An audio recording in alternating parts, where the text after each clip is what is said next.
નમસ્કાર, હું ધર્મેશ ધામેલિયા મારી ચેનલ મોજે મોજડીમાં આપ સૌનું હાર્દિક સ્વાગત કરું છું। નવા વર્ષે એક નવી શરૂઆત કરવા જઈ રહ્યો છું। આશા છે કે તમે એમાં મને સંપૂર્ણ સાથ આપશો અને અત્યાર સુધીમાં ઘણા બધા વિડીયો મેં બનાવ્યા છે અને તેમાં સારી રીતના તમે સપોર્ટ કર્યો છે, લાઈક કર્યું છે અને વિડીયોને શેર પણ કર્યા છે। પણ એક હવે નવી શરૂઆત, અને આ શરૂઆત કેવી છે કે વર્તમાન સમયમાં જે બનાવો એ બને છે એની અંદર ધાર્મિક ગ્રંથો એ કેવી રીતના આપણને મદદરૂપ થાય ને એ માટેની આ મારી શરૂઆત છે।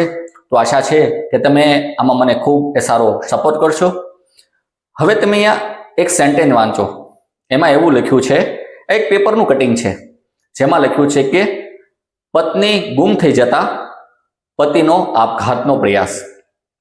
હવે આ ધર્મગ્રંથના આધારે આપણે સમજવાનો પ્રયત્ન કરીએ તો ભગવાન શ્રી સ્વામિનારાયણે આ શિક્ષાપતિ ગ્રંથ છે એના 14મા શ્લોકમાં વાત કરી છે, અને આત્મઘાત તો તીર્થને વિશે પણ ન કરવો ને ક્રોધે કરીને ન કરવો, અને ક્યારેક કોઈ અયોગ્ય આચરણ થઈ જાય તો તે થકી મૂંઝાઈને પણ આત્મઘાત ન કરવો, અને ઝેર ખાઈને તથા ગળે ટૂંપો ખાઈને તથા કૂવે પડીને તથા પર્વત ઉપરથી પડીને ઇત્યાદિક રીતે કોઈ રીતે આત્મઘાત એ ન કરવો।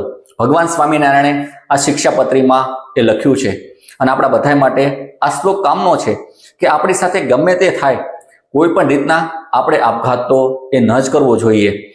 આવી જ રીતના હું તમને એ માર્ગદર્શન આપીશ ધર્મગ્રંથોના આધારે કે આપણી સાથે જીવનમાં કેવા બનાવો બને છે અને આવા ધર્મગ્રંથો એ આપણને કેવી રીતના એ ઉપયોગી થાય છે એની વિશેષ વાતો હવે આપણે આગળના વિડીયોમાં કરતા રહીશું। નમસ્કાર।